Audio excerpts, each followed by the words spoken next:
களங்கிடும் மகனே வருவாயா, இயேசு அழைக்கின்றார். கண்ணீர் துடைப்பார், மார்போடு சேர்ப்பார், மாறாது அன்பு நம் இயேசு. கண்ணீர் துடைப்பார், மார்போடு சேர்ப்பார், மாறாது அன்பு நம் இயேசு. களங்கிடும் மகனே வருவாயா, இயேசு அழைக்கின்றார்.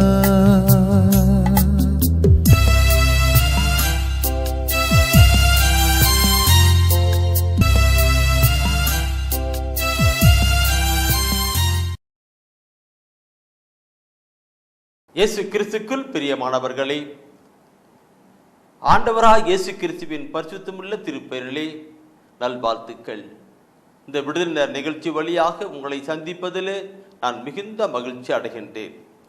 ஆண்டவர் தந்திருக்கின்ற இந்த கிருபைக்காக ஆண்டவருக்கு நான் உளமாற நன்றி கூறுகின்றேன். பிரியமானவர்களே, இந்த விடுதலை நிகழ்ச்சி நமக்கு ஒரு விடுதலை கொடுக்கிற நிகழ்ச்சியாகவே இருக்கிறது. அநேக சகோதரர்கள் சகோதரிகள் தொடர்பு கொண்டு பேசுகிற பொழுது, நேரில் பார்த்து பேசுகிற பொழுது எங்களுக்கு ஒரு ஆத்மீக வாழ்க்கையில் ஒரு விடுதலையும், பிரச்சனை போராட்டத்தில் ஒரு விடுதலை நான் கண்டோம் என்று சொல்வார்கள். இதெல்லாம் அவர் செய்கின்ற ஒரு காரியம்தான். இந்த நாளிலும் ஆண்டவர் நமக்கு விடுதலை காரியங்களை கடந்து வருகிறார். அவர் பேசுகிற வார்த்தை நமக்கு விடுதலை கொடுக்கிறதாக, பிரச்சனை போராட்டத்தில் விடுதலை கொடுக்கிறதாக இருக்கிறது. 3 யோவான் 2ஆம் அதிகாரத்திலே பார்க்கிறோமே. 3 யோவான் 2ஆம் பார்க்கிற பொழுது, உன் ஆத்மா வாழ்வது போல உடல் நலத்தோடும் எல்லாவற்றும் நலமாய் இருப்பாய் என்று. ஆம், ஆத்மீக காரியங்கள் நல்லா கடந்து வருகிற பொழுது மற்ற அனைத்தும் நலமாக இருக்கும். இந்த நாளிலும் நம்மை ஆண்டவர் கரங்களை ஒப்புக் கொடுத்து நாம் ஜெபிக்கலாம். எங்களை நேசிக்கிற அன்பின் ஆண்டவரே, இந்த மாலை வேலைக்காய் கோடான கோடி தோத்திரங்களும் துதிகளும் ஆராதனை எடுக்கிறோம். ஆண்டவரே, அன்று மாலை வேலையான பொழுது உம்மை தேடி வந்த மக்கள் மத்தியில் நீர் பேசினீர், அவருக்கு விடுதலை சுகத்தை கொடுத்தீரப்பா. அதே போல இன்று மரித்து வீழ்த்து வாழ்ந்து கொண்டிருக்கிற இயேசுவே, எங்கள் மத்தியில் நீர் பேசும் ஆண்டவரே. அன்று மாலை வேலையான பொழுது தேடி வந்த ஒவ்வொருவருக்கும் சுகத்தையும் அற்பத்தையும் செய்தீர். அதே போல இந்த நிலையிலும் எங்களுக்கு செய்யும் ஆண்டவரே. ஆண்டவரே பேசும். உம்முடைய பிள்ளைகள் நாங்கள் கேட்கிறோம். ஆண்டவரே, எங்கள் மத்தியில் அற்புதம் செய்யும். நாங்கள் மகிமைப்படுத்துகிறோம். ஆமென், ஆமென். பிரியமானவர்களே, இப்பொழுது தூய ஆவியானவர் கொடுத்த ஒரு உணர்வு, உந்துதல், தூய ஆவியான உணர்வு உந்துதல் கொடுத்த ஒரு செய்தியை நான் உங்களோடு கூட நான் பகிர்ந்து கொள்ள விரும்புகிறேன். என்னுடைய ஊழியத்தின் ஆரம்ப காலகட்டத்திலே நிறைய ஜெபொலி பாட்டு குற்றத்துக்கு ஓடுவேன், தியானமைகளுக்கு ஓடுவேன்.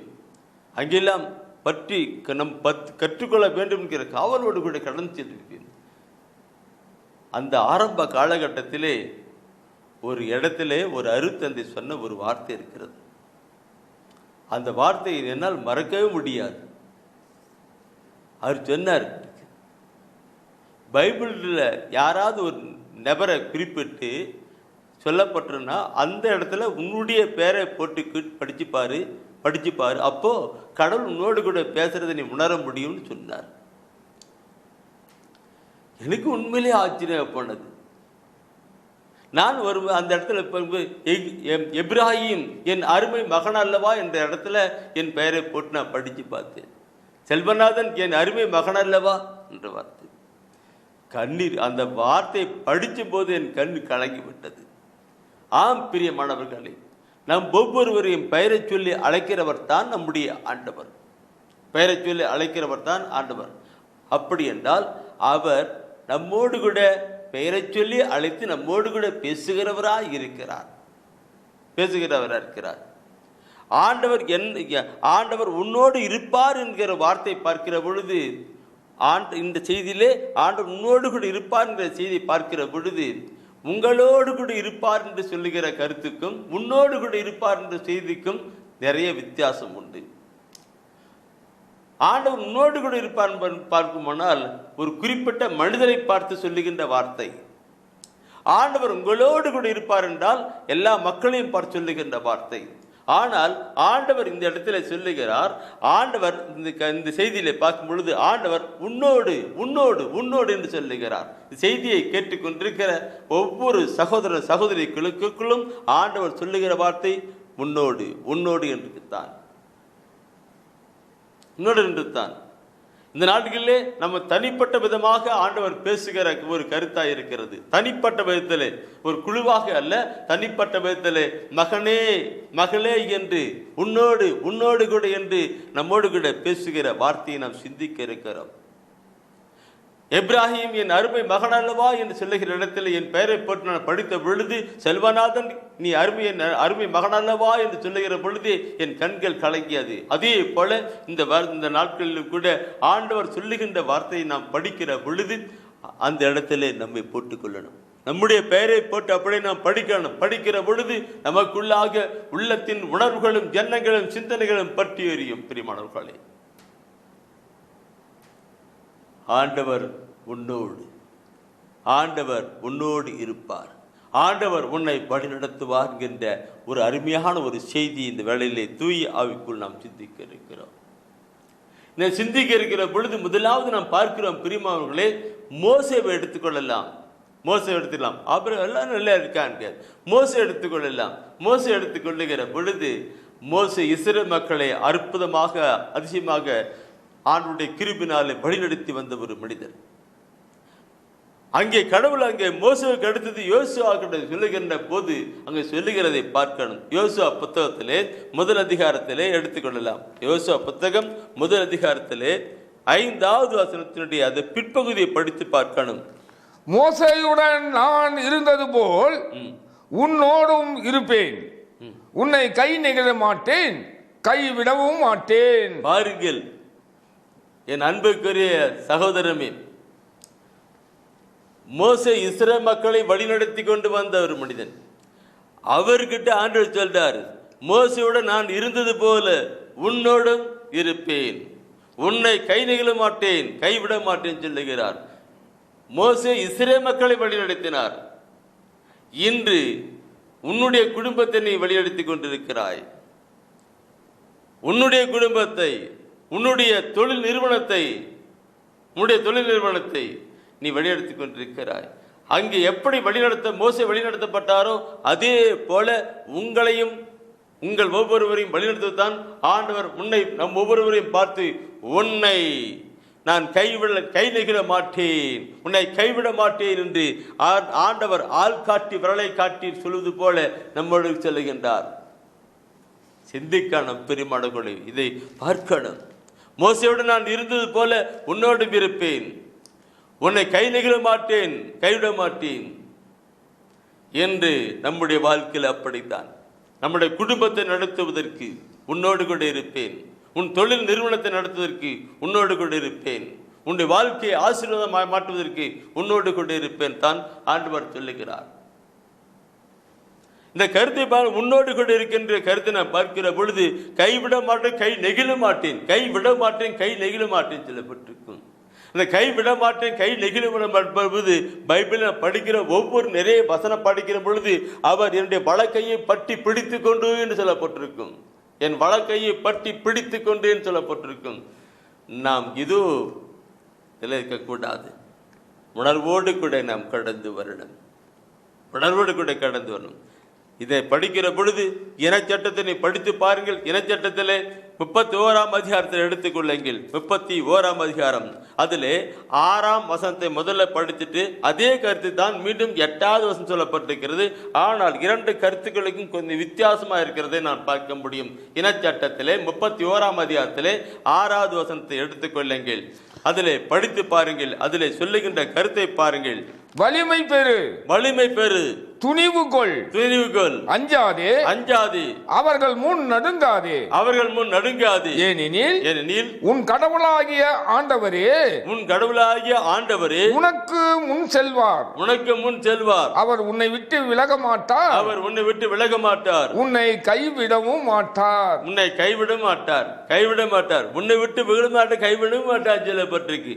ஆம் பிரியமானவர்களே, இந்த கருத்து நம்முடைய வாழ்க்கையில கொண்டு வரணும். இந்த கருத்தை நம்ம கொண்டு வரணும். அவர் சொன்னாக்கும் நம்முடைய ஒருவேளை நம்மளை பார்த்து நம்மளை விட பெரிய அதிகார நிலையில இருக்கிறவர்கள் வலுப்பட்டவர்களை பார்த்து நாம் பயந்து போகலாம். பயப்பட தேவையில்லை. ஏனென்றால் நம்முடைய ஆண்டவர் நம்மோடு கூட கடந்து வருகிறார். பயப்பட தேவையில்லை. நம்முடைய ஆண்டவர் அவர் அதிகாரப்பூர்வமா இருக்கலாம், பண செல்வாக்கில் இருக்கலாம், வலிமை மிக்கவனாக இருக்கலாம், நாம் அதில் தகும்படியா நிலை இருக்கலாம். ஆனாலும் கூட நம்முடைய ஆண்டவர் நம்மோடு கூட வருகிறார். அதுதான் சொல்ல, அவர் உன்னோடு இருப்பார், உனக்கு முன்னாடி போவார், உன்னோடு கூட இருப்பார், உன்னை கைது விட மாட்டார், கை நெகிழ மாட்டார் சொல்லப்பட்டிருக்கிறது. ஆம் பிரியமானவர்களே, நம்முடைய வாழ்க்கையிலே அப்படி கொண்டு வரணும். உன்னோடு கூட இருக்கிறார். இதை நம்முடைய வாழ்க்கையில உணர்ந்து அனுபவிக்கணும் பிரியமானவர்களே. ஆண்டவர் எங்கேயோ இருக்கிறார் அல்ல, நம்மோடு கூட நம் கரங்களை பற்றி பிடித்து வழி நடத்துகிற ஆண்டவராக இருக்கிறார் என்பதை ஒவ்வொரு நாளும் நாம் உணர்கிற பொழுதுதான் நாம் அவரை அனுபவிக்கிற மக்களாக வாழ முடியும். ஒவ்வொரு நாளும் நம்மை கரம் பிடித்து வழிநடத்துகிற ஆண்டவராக இருக்கிறார் என்பதை உணர்கிற பொழுதுதான் நாம் அவரை அனுபவித்து அவருக்குள் மகிழ்ந்து வாழ்ந்திருக்க முடியும். ஆனால் இந்த சமூகத்திலே அப்படிப்பட்ட உணர்வுகள் இல்லை. ஏதோ ஒரு பக்தி முயற்சி தான் போகிறது. அல்ல, பக்தி முயற்சிகள் அல்ல, விசுவாச முயற்சியிலே கொண்டு வாருங்கள், விசுவாசத்திலே கொண்டு வாருங்கள். ஆண்டவராக இயேசு கிறிஸ்து மரித்தார், உயிர்த்தார், வாழ்ந்து கொண்டிருக்கிற நிலையிலே நாம் கொண்டு வரப்பட வேண்டும். எனவே தான் இங்கே பார்க்கிறோம், ஆண்டவன் நீ வலிமை பெறு, துணிந்து நெல், அஞ்சாது என்று சொல்லி கொண்டு வருகிறார். உன் கடவுளாகிய ஆண்டவர் உனக்கு முன்பாக செல்வார், அவர் உன்னை விட்டு விலக மாட்டார், கை விட மாட்டார் சொல்லுகின்ற கருத்தை பார்க்கணும். சரி, இந்த வசனத்தை படித்த நம்ம அடுத்து 8வது வசனத்தை நாம் படிக்கிற பொழுது அங்கே சொல்லுகின்ற கருத்தை, முன்ன சொல்லப்பட்ட கருத்து தான் இங்கே வித்தியாசமாக சொல்லிக் கொடுக்கிறார். பார்க்கணும். ஆண்டவரே உனக்கு முன் செல்வார், ஆண்டவரே உனக்கு முன் செல்வார், அவர் உன்னோடு இருப்பார், அவர் உன்னோடு கூட இருப்பார், அவர் உன்னை விட்டு விலக மாட்டார், அவர் உன்னை விட்டு விலக மாட்டார், அவர் உன்னை கைவிடவும் மாட்டார், அவர் உன்னை கைவிட மாட்டார். அஞ்சாதே, திகையாதே. எத்தனை அருமையான வார்த்தை என் பிரிமாவுக்களே. உனக்கு முன்பாக சொல்லுகிறார். உங்களோடு என்பது அல்ல, மாறா உனக்கு என்று தனிப்பட்ட நிலையிலே அவர் வருகிறார். தனிப்பட்ட ஒவ்வொரு நபர்களுக்கும் அவர் வருகிறார். தனிப்பட்ட ஒவ்வொரு நபர்களுக்குள்ளாகவும் அவர் கடந்து செயல்படுகிறார். உனக்கு என்று சொல்லுகிறார். பிரியமானவர்களே, அந்த ஆண்டவர் நம்மோடு கூட இருக்கப்படும், நம்மோடு கூட செயல்பட வேண்டும் என்றால் நம்முடைய வாழ்க்கையிலே ஒரு காரியம் இருக்கப்பட வேண்டும். என்ன இருக்கப்பட வேண்டும்? முதலாவது கடவுளுக்கு பயந்து பரிசுத்தமான ஒரு வாழ்க்கை வாழப்பட வேண்டும். அப்பொழுதுதான் ஆண்டவர் நம்மோடு கூட இருந்து நம்மை வழிநடத்துவார், நமக்கு முன்னாடி செல்வார், நம்மை கைப்பிடிப்பார், கட்டம் பிடித்து எல்லாம் நடத்தி கொண்டிருப்பார்.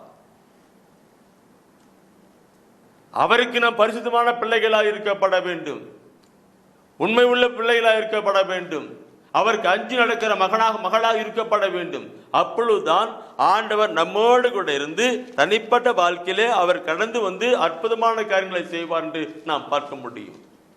இதை நான் உதாரணத்துக்கு சொல்லுகிற பொழுது நான் இந்த பைபிளில் சொல்லப்பட்ட ஒரு கருத்தை நான் சொல்ல விரும்புகிறேன். யோசுவாவை பார்த்துக்கிறோம். என் பிரியமானவர்களே, யோசேப் என்கிற ஒரு மனிதரை பார்க்கிறோம். யோசேப் என்கிற ஒரு மனிதன் அவருடைய குடும்பத்திலிருந்து தள்ளப்பட்ட ஒரு மனிதனாக இருந்தான். அவருடைய சகோதரர்கள் தள்ளப்பட்ட ஒரு மனிதனாக அவர் போகிறார். அங்கே பார்க்கிற பொழுது அவர் போத்திபார் வீட்டிலே அவர் வேலை செய்து கொண்டிருக்கிறார், எகிப்திலே வேலை செய்து கொண்டிருக்கிறார். நான் பார்க்கிறோம் பிரியமானவர்களே, அந்த மனிதன் யோசேப் எப்படி தன்னுடைய வாழ்க்கையை பார்க்கிறோம். அந்த ஒவ்வொரு கருத்தையும் படிக்கிற பொழுது மிக ஆச்சரியமா இருக்கும். கடவுளுக்கு பயந்த ஒரு மனிதனாக வாழ்ந்து கொண்டிருக்கிறபடினாலே கடவுள் அவரோடு கூட இருக்கிறார். இன்று நீங்களும் நானும் கடவுளுக்கு பயந்த ஒரு மகளாக வாழ்கிற பொழுது ஆண்டவர் மெய்யாகவே நம்மோடு கூட இருந்து நம்மை வழிநடத்துகிற ஆண்டவராக, கைவிடாத ஆண்டவராக, நமக்காக யாவற்றையும் செய்து முடிக்கிற ஆண்டவராக இருப்பார் என்று நான் பார்க்க முடியும். தயவு செய்து எடுக்கலாம், தொடக்க நூலில் எடுங்க. இந்த இடத்துல யோசேப்பை குறித்து நாம் பார்க்க போகிறோம். தொடக்க நூலிலே 39ஆம் அதிகாரத்தை எடுங்க. தொடக்க நூல் 39ஆம் அதிகாரத்தை எடுத்து படித்து பார்க்கலாம். அதில் யோசேப்பை குறித்து மிக அழகாக சொல்லப்பட்டிருக்கிற வார்த்தை எனக்கு மிக பிடித்தமான ஒரு கருத்தாகவும் எல்லாருக்கும் பிடித்தமான கருத்தாகவும் இருக்கிறது. பார்க்கணும். முதலாவது 39ஆம் அதிகாரத்தில் 3வது வசனத்தை படித்து பாருங்கள். ஆண்டவர் அவரோடு இருந்ததையும், ஆண்டவர் அவரோடு கூட இருந்ததையும், அவர் தொட்ட காரியம் அனைத்தையும் ஆண்டவர் துவங்க செய்ததையும், அவர் தொட்ட காரியங்கள் அனைத்தையும் ஆண்டவர் துவங்க செய்ததையும் அவர் தலைவன் கண்டான். அவருடைய தலைவன் போத்திபரன் கண்டான். போத்திபர் கண்டான். அவன் தலைவன், அவன் எஜமானன் பார்க்கிறார். அந்த யோசேப்பு எந்த வேலை செஞ்சாலும் அந்த வேலை ஆசீர்வாதமான ஒரு வேலையா இருக்கும். யோசேப்பு அனுப்புறாங்க, அந்த வேலை செஞ்சு யோசேப்பு அங்க போயிட்டு நாங்க அது வேலை செஞ்சுட்டு வாட. உடனே யோசேப்பு அங்க போயிட்டு அந்த வேலை செஞ்சாக்க அது ஆசீர்வாதமாக மாறி இருக்கும். நீ அந்த இடத்துல போயிட்டு இந்த நீங்க பார்த்துட்டு கவனம் பண்ணிட்டு வான்னு சொன்னாக்க அங்க போனாக்க அது கிளியரா இருக்கும். என்ன காரியங்களை அனுப்புறாரு யோசேப்பு அனுப்புறாங்களோ அதெல்லாம் ஆசீர்வாதமாக இருக்கும். இதை யார் பார்க்கிறது? அவருடைய தலைவன் பார்க்கிறார். அவருடைய தலைவன் போத்திபரை பார்க்கிறார். என் அன்பு கருவுகளே, என்று நம்மோடு கூட ஆண்டவர் இருப்பதையும் மற்றவர்கள் பார்க்க வேண்டும். அவரை என்னோடு கூட கடவுள் இருப்பதை மற்றவர்கள் பார்க்கப்பட வேண்டும். உன்னோடு கூட கடவுள் இருப்பதை மற்றவர்கள் காணப்பட வேண்டும். ஏன்? நீங்க செய்கிறது அனைத்தும் வெற்றி காரியமாக இருக்கிற பொழுது இவரோடு கூட கடவுள் இருக்கிறார் என்று. அந்த யோசேப்பு கடவுள் இருந்தார் என்றால் அதற்கு காரணம் என்ன? அவன் அந்த யோசேப்பு கடவுளுக்கு பயந்து பரிசுத்தமான ஒரு மனிதனாக வாழ்ந்தார். அந்த அதிகாரத்தை நீங்க அப்படியே நீ படிப்பில்லைன்னா பார்க்கப்பட்டு சொல்லப்பட்டிருக்கிற வார்த்தை உண்டு. அந்த 39ஆம் அதிகாரம் முழுசுமான படிச்சு பாரு. பார்க்கும் பொழுது ஒரு நாள் அந்த போத்திபரர் அவன் வீட்டில் இல்லை. அவருடைய மனைவி தவறான வாழ்க்கை வாழ்கிறவள், எண்ணம் கொண்டவள். யோசேப்பை தவறான நிலைக்கு கூப்பிடுகிறாள். ஆனால் யோசேப்பு இதோ ஆண்டவருக்கு விரோதமாக நான் பாவம் செய்யலாமா என்று பயந்து ஓடி போகிறார். தன்னுடைய பரிசுத்தை காத்துக் கொள்ளுகிறார். எந்த நிலைத்தான் நாம் இருக்கணும் பிரியமானவர்களே, நம்முடைய வாழ்க்கை அப்போதான் ஆண்டவர் நம்மோடு இருப்பார். சரி, நீங்க அடுத்து நீ பார்க்கணும் அந்த அதிகாரத்தினுடைய 21வது வசனத்தை பார்க்கணும். அந்த 21ஆம் வசனத்தை பார்க்கும் பொழுது அதுல எல்லாம் சொல்லப்பட்டிருக்கு பாருங்க. ஆண்டவர் யோசேப்புடன் இருந்து அவர் மீது பேரன்பு காட்டி சிறை மேலாளன் பார்வையில் அவருக்கு தயை கிடைக்கும்படி செய்தார். சிறை கைதி அதிகாரியிடமே சிறை அதிகாரியிடமே அவருக்கு தயை கிடைக்கும். ஆண்டவர் யோசேப்புடன் இருந்து சொல்லப்பட்டிருக்கிறது. இன்று உங்களோடும் என்னோடும் நம் ஒவ்வொருவரோடும் ஆண்டவர் தானே இருந்து செயல்படுவதற்காக அவர் விரும்புகிறார். அப்படி விரும்புகிறானால் நாம் நம்முடைய வாழ்க்கையிலே பரிசுத்தமான ஒரு வாழ்க்கை வாழ்கிற பொழுது, ஆண்டுக்கு பயந்து பரிசுத்தமான வாழ்க்கை வாழ்கிற பொழுது அவர் நம்மோடு கொண்டு இருந்து செயல்படுகிறார் இருக்கிறார். அந்த 21ஆம் சிறை அதிகாரியை பார்க்கிறார். யோசேப்போடு கூட ஆண்டவர் இருக்கிறார் என்று. ஆண்டவர் இருக்கிறார் எப்படி தெரியும்? கூட ஏதோ உருவம் வருதா? இல்லை, அவருடைய செயல்களை எல்லாம் அங்கே பார்க்கிறார்கள். ரொம்ப உணர்வு பெறுகிறேன் பிரியமானவர்களே, உணர்வு பெறுகிறேன். தூய ஆவிக்குள் பாரப்படுகிறேன். நம்முடைய மக்கள் ஒவ்வொருவரும் ஆண்டவரை அப்படியே அனுபவிக்கப்பட வேண்டும் என்பது தான். அந்த பார்க்கும் பொழுது யோசேப்பு 39ஆம் அதிகாரத்தில் பார்க்கும் பொழுது 3ஆம் வசனத்தில் 5ஆம் வசனம் பார்க்கிற பொழுது அது சொல்லப்பட்டிருக்கிற வார்த்தை உண்டு. என் அன்புக்குரியவர்களே, அந்த வீட்டிலே பார்க்கிற பொழுது யோசேப்பின் பொருட்டு அந்த வீடு ஆசீர்வாதமாக இருக்கப்பட்டதாம். அந்த போத்திபருடைய வீடு யோசேப்பின் பொருட்டு ஆசீர்வாதமாக இருக்கப்பட்டதாம். ஹல்லேலூயா, ஹல்லேலூயா. இன்னைக்கு நான் ஒரு இடத்துல போனாக்க அந்த கம்பெனி ஆசீர்வாதமாய் மாறணும். நான் ஒரு நிறுவனத்தில் போயிட்டு வேலை செய்யறேன்னா அந்த நிறுவனம் ஆசீர்வதிக்கப்பட்டதாய் மாறணும். யோசேப்பின் பொருட்டு போத்திபாருடைய வீடு ஆசீர்வதிக்கப்பட்டது என்ற 3 வசனம் சொல்லுகிட்டு 5 வசனப்பட்டிருக்கும். அவன் யோசேப்பு குற்றம் பண்ணாதவன், குற்றம் பண்ணதாக கேட்டு அங்க போயிட்டு ஜெயிலில் சிறைச்சாலை அடைக்கிறாங்க. ஆனால் சிறை அதிகாரி அவருடைய பரிவு கிடைக்கிறது, கடவுள் அவரோடு கூட இருந்தார் என்று. நாம் ஒவ்வொன்றும் சிந்திக்கணும் பிரியமானவர்களை, இப்படி ஒவ்வொன்றும் சிந்தித்து பார்க்கணும் எப்படி என்று இருக்கும். அதே நிலையில பார்க்கும் பொழுது அடுத்து 23வது வசனத்தை படித்து பாருங்க. 23வது வசனத்தை படித்து பாருங்க. அது என்ன சொல்லப்படுகிறது? ஆண்டவர் யோசேப்புடன் இருந்தார். ஆண்டவர் யோசேப்போடு கூட இருந்தார். அவர் செய்த யாவற்றிலும் வெற்றி அளித்தார். அவர் செய்த அனைத்து யாவற்றிலும் வெற்றி அளித்தார். அந்த சிறைச்சாலையிலே அந்த யோசேப்போடு கூட ஆண்டவர் இருந்தார். சிறைச்சாலையிலே யோசேப்பு சிறைச்சாலையில் இருக்கிறார். சிறைச்சாலையிலே ஆண்டவர் இருக்கிறார். ஆண்டவர் என்ன குற்றம் பண்ணாரு? யோசேப்போ குற்றம் பண்ணல, அதனோடு கூட யோசேப்பு இருக்கிறார். பார்க்கணும், சிந்திக்கணும், தியானிக்கணும், வாழ்வாக்கி கொள்ளணும். பிரிமா உங்களை ஆண்டவர் யோசேப்போடு இருந்தால அந்த சிறைச்சாலை யோசேப்பு என்ன வேலை செய்யறாரோ அதெல்லாம் ஆசீர்வாதம் வெற்றியா இருந்தது. அப்போ சிறை அதிகாரி பார்க்கிறாரு, பரிவு கொண்டு அந்த இவனுக்கு வேலை கொடுக்கிறாங்க. நம்முடைய வாழ்க்கையிலும் ஆண்டவர் நம்மோடு கூட இருக்கணும். ஆண்டவர் நம்மோடு கூட செயல்பட வேண்டும் என்றால் நான் சொல்லுகிறது தான், பைபிளில் சொல்லப்பட்டது தான். நாம் பரிசுத்தமான ஒரு வாழ்க்கை வாழ வேண்டும். ஆண்டவருக்கு உண்மை உள்ள மகளாக வாழப்பட வேண்டும். ஆண்டவருக்கு பிரியமான மகளாக வாழ வேண்டும். பாவத்தை விட்டு பரிசுத்தத்திலே கடந்து வருகிற பொழுது அவரோடு கூட ஐக்கியமாகிற மகளாக இருக்க முடியும். எனவே தான் நாம் பார்க்கிறோம், இந்த 2 குறிப்பேடு பத்தத்திலே 15ஆம் அதிகாரத்திலே 2வது வசனம் ஒரு அருமையான ஒரு கருத்து சொல்லப்பட்டிருக்கிறது. 2 குறிப்பேடிலே 15ஆம் அதிகாரத்திலே 2வது வசனம் சொல்லப்பட்டிருக்கிற வார்த்தையானது, நீங்கள் ஆண்டவரை நாடினால் கண்டடைவீர்கள். நீங்கள் ஆண்டவரை நாடினால் கண்டடைவீர்கள். நீங்கள் அவரை புறக்கணித்தால் அவரால் நீங்களும் புறக்கணிக்கப்படுவீர்கள். நீங்கள் ஆண்டவரை புறக்கணித்தால் அவரால் புறக்கணிக்கப்படும் சொல்லும். இந்த கருத்தை நீங்க பழைய மொழிபெயர்ப்பினை படிப்பில்லானால், நீங்கள் ஆண்டவரோடு கூட இருந்தால் ஆண்டவர் உங்களோடு கூட இருப்பார். நீங்கள் ஆண்டவரை விட்டுவிட்டால் அவர் உங்களை விட்டு விடுவார் என்ற ஒரு வார்த்தையோடு கூட இருக்கிறது. நீங்கள் ஆண்டவரோடு கூட இருந்தால் ஆண்டவர் உங்களோடு கொடுப்பார். நீங்கள் ஆண்டவரோடு இருந்தால் ஆண்டவர் உங்களோடு கூட இருப்பார் என்றால் ஆண்டவரோடு எப்படி இருக்கப்பட முடியும்? பரிசுத்தத்திலே தான் அவரோடு கூட இணைந்திருக்க முடியும். பாவ வாழ்க்கை வாழ்கிற மனிதன் அவரோடு கூட கடந்து போக முடியாது, அவரோடு கூட இணைய முடியாது. எனவே தான் நீங்கள் அவரோடு கூட இணைந்திருந்தால், பரிசுத்தத்திலே அவரோடு கூட இணைந்திருந்தால் அவர் உங்களோடு கூட இணைந்திருப்பார். நீங்கள் அவரை விட்டுவிட்டால், வாழ்க்கை செய்து அவரை விட்டுவிட்டால் அவரும் உங்களை விட்டு விடுவார் என்று அந்த வார்த்தை சொல்லப்பட்டிருக்கிறது. அப்படி என்றால் நம்முடைய வாழ்க்கையில பரிசுத்தம் வேண்டும் பெருமானவர்களே. பரிசுத்தம் நாம் எல்லாம் பரிசுத்தராவதே நம் தெய்வத்தின் திரு சித்தம். பரிசுத்தம் இல்லாமல் ஆண்டவரை யாரும் காண முடியாது, அனுபவிக்க முடியாது. ஆண்டவர் நம்மோடு கூட, ஆண்டவர் உன்னோடு கூட இருப்பார், நடப்பார், கைவிட மாட்டார், செயல்படுவார், முன்னே செல்வார் என்றால்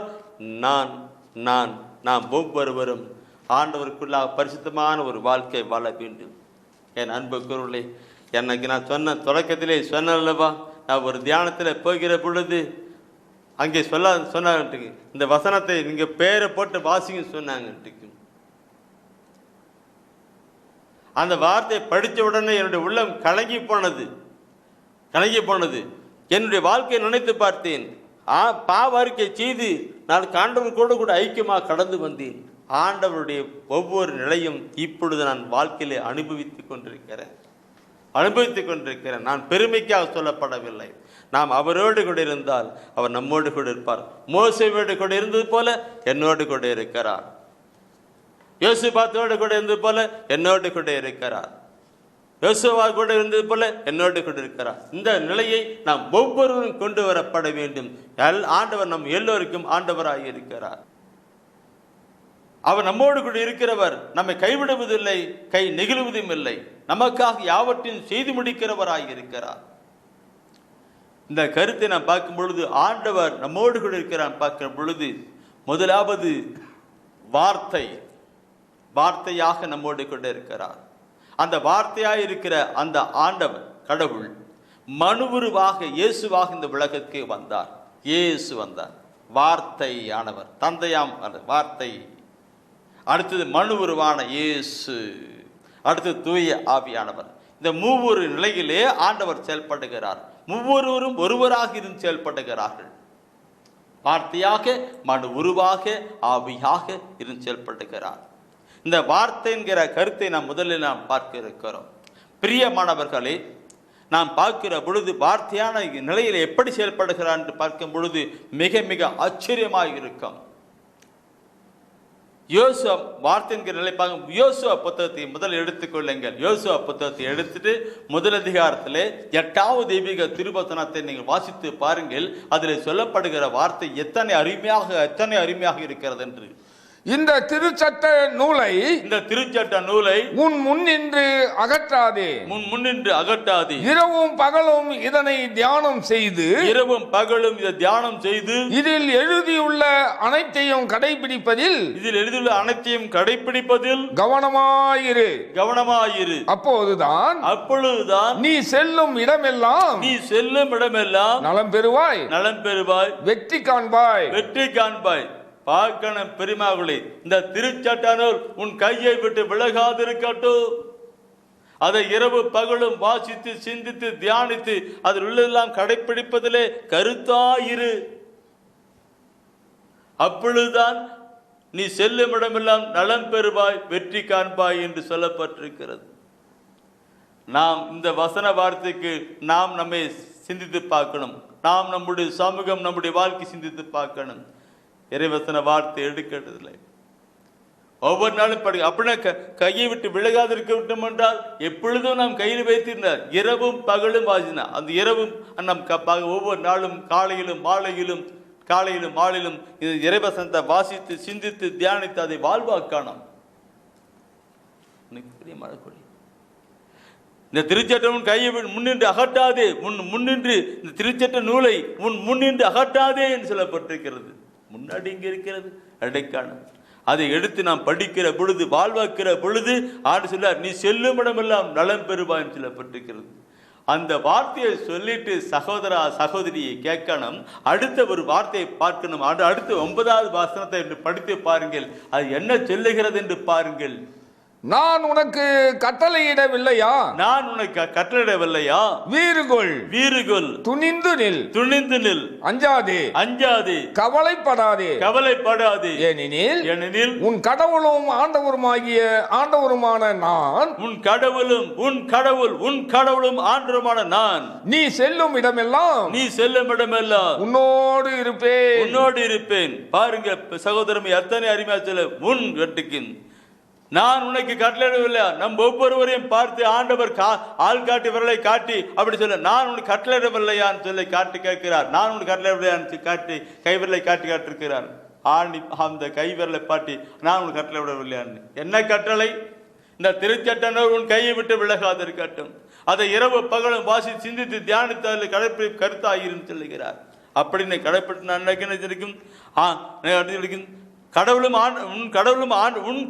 ஆண்டவருமான நான், உன் கடவுளும் ஆண்டவராக நான். ஆண்டு சொல்லார், உன் கடவுளும் ஆண்டவருமான நான், நீ செல்லும் இடமெல்லாம் உன்னோடு இருப்பேன்னு சொல்லுகிறார். சகோதரமே, ஆண்டவர் நம்மோடு கூட இருக்கப்பட வேண்டும் என்றால் இந்த வார்த்தையை நாம் கொண்டு வர வேண்டும். வார்த்தையாம் கடவுளை கொண்டு வர வேண்டும். கடவுள் வார்த்தை வழியா நம்மோடு கூட பேசுகிறார். வார்த்தையான கடவுள் வார்த்தை வழியா நம்மோடு கூட பேசுகிறது தான் பார்க்கிறோம். பிரிமக்கள், இந்த வார்த்தையை பார்க்கும் பொழுது நாம் பைபிளை பார்க்கிறோம் என்று விண்ணும் மண்ணும் அழிந்து போகும். மத்திய 24ஆம் அதிகாரத்திலே 35வது சொல்லப்பட்டிருக்கும், விண்ணும் மண்ணும் அழிந்து போகும், ஆனால் என் வார்த்தை ஒன்றும் அழிவதில்லை என்று சொல்லுகிறார். வார்த்தை அழிவதில்லை, விண்ணும் மண்ணும் அழிந்து போகும், ஆனால் என் வார்த்தை ஒரு பொழுதும் அழியாது என்று சொல்லுகிறார். நம்முடைய வாழ்க்கையிலே பார்க்கணும் பிரியமானவர்களே, இந்த வார்த்தையை வைத்துக் கொண்டிருக்கிற பொழுதெல்லாம் ஆண்டு நம்மோடு கொண்டிருக்கிறார். அந்த வார்த்தையை நாம் வாசி சிந்திக்கிற பொழுதெல்லாம் ஆண்டு நம்மோடு கூட பேசுகிறார், நம்ம நடப்பித்து வருகிறார், நம்மை ஆசீர்வதிக்கிறார். பிரியமானவர்களை, திருச்சட்ட நூல் பைபிளை அடைக்கணும். கிடைக்கணும். இதை பற்றி நான் சொல்ல நிறைய சொல்லிக்கிட்டு போயிட்டே இருக்கலாம். ஆனால் கூட பிரியமான நான் வாழ்க்கையில் விடணும். இந்த கருத்தை நான் பார்க்கிற பொழுது என் அன்புக்குள்ளே அந்த ஏசியா புத்திலே 59ஆம் அதிகாரத்திலே ஏசியா 59ஆம் அதிகாரத்திலே 21வது வசனத்தை நீங்க படிச்சு பாருங்க. நான் பார்த்தீங்களா, விண்ணும் மண்ணும் அழிந்து போனாலும் நான் வார்த்தை ஒன்றும் அழியாதுன்னு சொன்ன வார்த்தைக்கு நான் கொண்டு வருகிறேன். அதில் என்ன சொல்லுகிறேன் பார்க்கணும். அவர்களுடன் நான் செய்து கொள்ளும் உடன்படிக்கை இதுவே. உன் மேல் இருக்கும் என் ஆவியும் உன் வாயில் நான் வைத்துள்ள என் வார்த்தைகளும் உன் வாயினின்றும் உன் வழி மரபினர் வாயினின்றும் வழி வழி வரும் உன் தலைமுறையினர் வாயினின்றும் இன்றும் என்றென்றும் நீங்கிவிடாது என்கிறார் ஆண்டவர். இந்த வார்த்தை என் உள்ளத்தை தொட்ட ஒரு வார்த்தை. பெரியமானவர்களை பார்க்கணும். உண்மையில் இருக்கும் என் ஆவியையும் உன் வாயில் நான் வைத்த என் வார்த்தைகளும் உன் வாயினும் உன் வழிபடுபடு இருக்கின்றன. என் அன்புக்குரியவர்களே, இந்த வார்த்தை நான் படிக்கும் போது அது யாருக்கோன்னு விட்டுறக்கூடாது, விடல. நான் இந்த வார்த்தை படிக்கும் போது, ஆண்டவரே எனக்கு தான் நீங்க சொன்னீங்க, ஆண்டவரே எனக்கு தான் சொன்னீங்க எடுத்தேன். எனக்கு தாங்க ஆண்டவரை சொல்றீங்கன்னு எடுத்தேன். இன்னைக்கு என் குடும்பம் முழுதுமாக ஆண்டவர்காய் பணி செய்து கொண்டிருக்கிறது. எல்லாரும் முழுவதை போயிட்டு இருக்கிறாங்க. ஆண்டவருக்காக பணி செய்து கொண்டிருக்கிறது. என்னுடைய மருமகள் கூட ஆண்டுடைய வார்த்தை பிரசங்கத்தை கடந்து வந்து விட்டார். பார்க்கணும் பெருமாக்களே, ஆண்டவர் சொல்லுகிறது என்றால் இது யாருக்கும் இல்லை, எனக்கு நமக்கு சொல்லப்பட்ட வார்த்தை என்று கொண்டு வரணும்.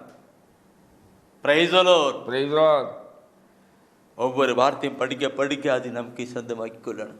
அதிலே தான் ஆண்டவர் நம்மோடு கூட பேசுகிறார், நமக்கு உருவாக்குகிறார். பார்க்கணும். வார்த்தை குறித்து நாம் பார்த்தோம். அடுத்தது வார்த்தை மனு உருவான இயேசுவை பார்க்கணும். வார்த்தை மனு உருவான இயேசுவை குறித்து நாம் பார்க்கணும். அந்த வார்த்தை மனு உருவான இயேசு கிறிஸ்து